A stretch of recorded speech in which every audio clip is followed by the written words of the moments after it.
Hi Sagittarius, welcome in this is your reading.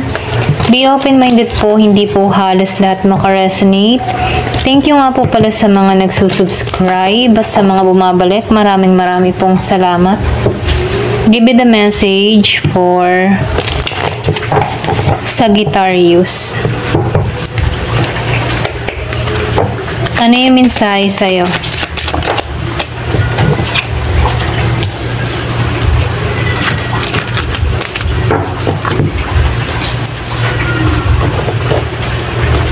Give me the message for Sagittarius.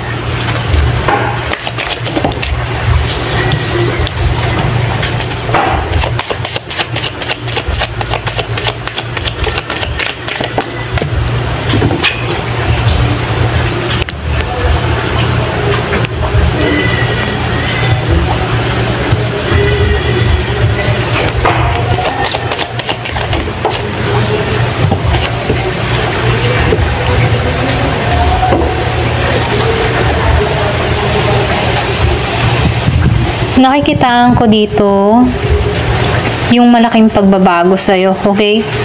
Ito yung naghihintay sa'yo yung pagbabago.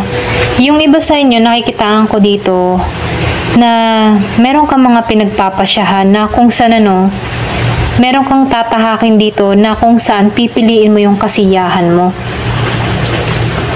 Kumbaga nakikitaan ko dito kahit medyo mabagal yung sitwasyon na kinakaharap mo, nakikitaan ko dito, mas pipiliin mo yung maging masaya na paglalakbay, okay? Meron akong nakikita dito hindi naging madali sa yung sitwasyon na kinakaharap mo, no? Pero nakikitaan ko dito, may pag-usad, okay? Yung iba sa inyo, nakikitaan ko dito na magtatagumpay ka. Merong kasaganahan nagpapahiwatig dito. So, nakikitaan ko rin dito, merong paglalakbay na gagawin. Yung iba sa inyo, may travel na kung saan magdadala ito ng tagumpay sa'yo. Kung ano man yung mga kahilingan mo dito, okay? Iba sa inyo, pwedeng nag-apply ka abroad, or pwede rin sabihin meron kang mga inaasikasong dokumento, papeles, or pwede rin meron kang nilalakad, So, kung ano man yung mga nilalakad mo dito, meron ditong hatid na tagumpay, okay? Kasi nakikitaan ko dito, patungo ka sa kaligayahan kasiyahan dito, okay? Magiging masaya ka na sa sitwasyon. Kumbaga, kahit hindi madali yung mga pagsubok mo sa buhay, sa bandang huli, magiging masaya ka dito, okay? So, nakikitaan ko dito, may action, may movement, or pwede rin sa mayroong pagkilos, So, nakikitaan ko dito, tutungo ka sa ikatatagumpay mo, okay?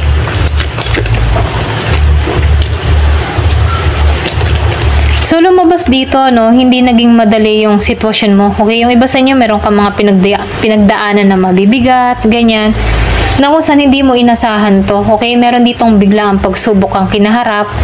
So, nakikita ko dito yung iba sa inyo, may delay lamang, lalo na kung ikaw man ay nagbabalak mag-travel. Medyo delay to, pero ganun pa man, sinasabihan ka dito, umasa ka, magtiwala ka, okay?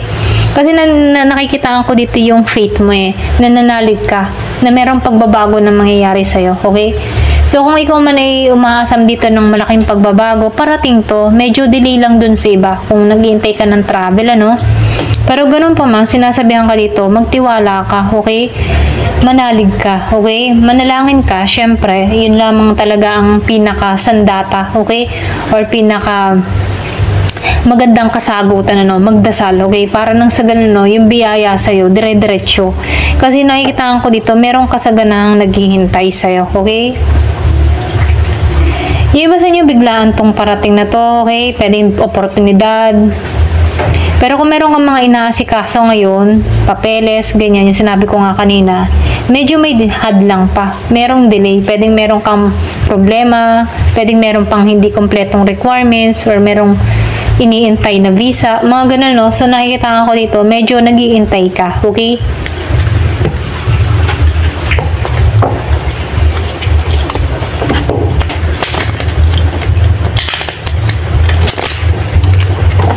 Yung ba sa inyo, year of the dog, year of the horse? So, nafe-feel ko dito yung flow, okay? Merong pag-agos. Agos ng kasaganahan, okay? Or pwede rin sabihin, aagos din sa'yo ang kasaganahan, Pwedeng mahabang panahon ka na naghihintay. Hanggang kailan kaya ako matatapos ang problema? Hanggang kailan kaya magbabago ang buhay ko. So, may parating to. Kasi once na meron kang hinihiling, Halimbawa, hinihiling mo to, minamanifest mo to. Kumbaga, kalimutan mo to. Okay, humiling ka pero kalimutan mo to kasi biglaan tong darating na hindi mo inaasahan. Kailangan mong i-detach yung sarili mo sa manifestation mo. Mag-manifest ka pero wag mong isipin to. Ganon. Para nang sa ganun kusang dumating sa'yo. Okay? Give me the message.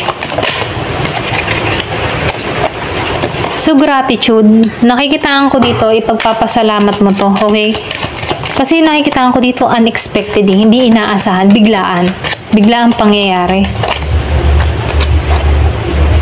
Silence. So, nakikitaan ko rin dito, yung iba sa inyo, sinasabihan ka dito, no, kapag meron ka mga gustong gawin, meron kang pangarap, or kahit mag-travel, ano, keep silence lang, ano, para hindi matuko. Okay? Pag may mga bala ka, tahimik ka lang, kasi magbubukasan yung oportunidad sa'yo dito, eh. Maghahawak mo yung susi. So, nakikitaan ko dito, yung iba sa inyo, magtatagumpay ng tahimik, okay? So, sinasabihan ka dito, revert. Merong revert. Meron ditong pagbabago na mangyayari or pwede rin sabihin, meron kang binabago sa sarili mo para kang sinilang muli. Pero ganun pa man, yung sinabi ko nga kanina, pag may mga pangarap ka, meron kang mga gustong gawin, isikreto mo. Kasi meron kang kaaway dito eh, meron kang kalaban dito eh. Pwedeng meron tao sa paligid mo na naiinggit, against sa'yo, okay? Tinitingnan ko ano mga nangyayari sa'yo. So, may naman sikreto mo lang yung mga nangyayari sa'yo, okay? So, meron ditong cleansing. So, mag-cleansing ka, lalo-lalo na pag full moon, ano. Meron ditong umaatake sa'yo, okay? Lalo-lalo na full moon, ito yung nakikita ko. So, mas may naman mag-cleansing, mag-insenso, every full moon, or pwede rin sabihin kabilugan ng buwan, ano. Mainam yun para panlinis sa mga negatibo. Kasi yung iba dito, kung meron kang kaaway or meron kang nararamdaman na may gumagawa sa'yo, gumagawa to ng full moon. Kaya mainam, kukontrahin mo din to ng full moon, okay? So, mag-cleansing ka ng full moon.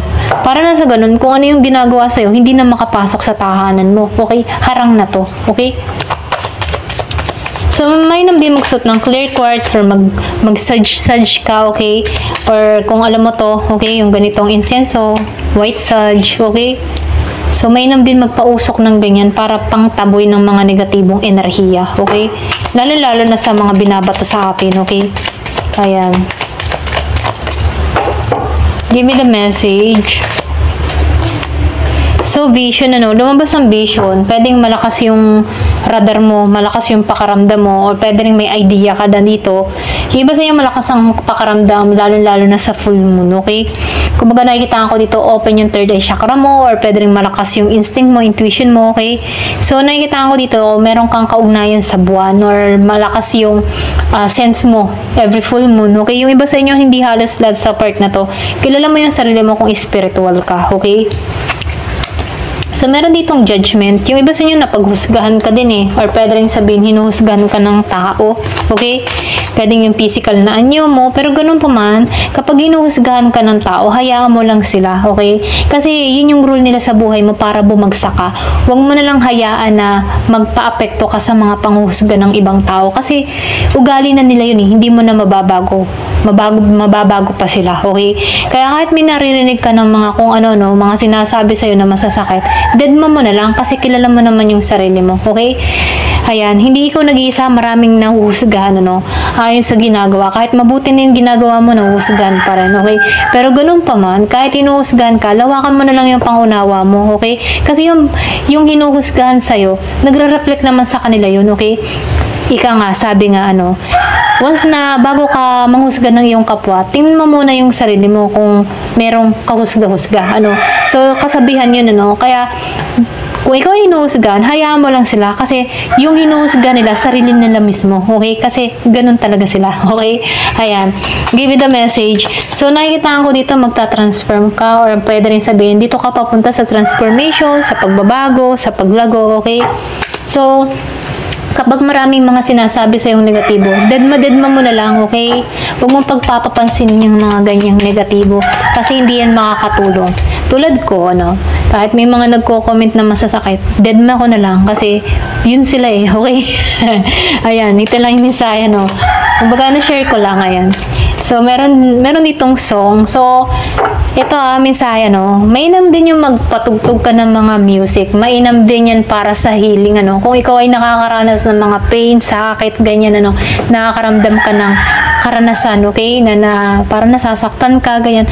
Mainam din yung mag-music, Kasi ang music nakakatulong yan sa ating emotion, okay? So, kung malungkot ka, huwag kang magpatugtog ng malungkot na music. Mainam ay yung pampasigla, okay? Para nang sa ganun, yung mood mo masigla, okay?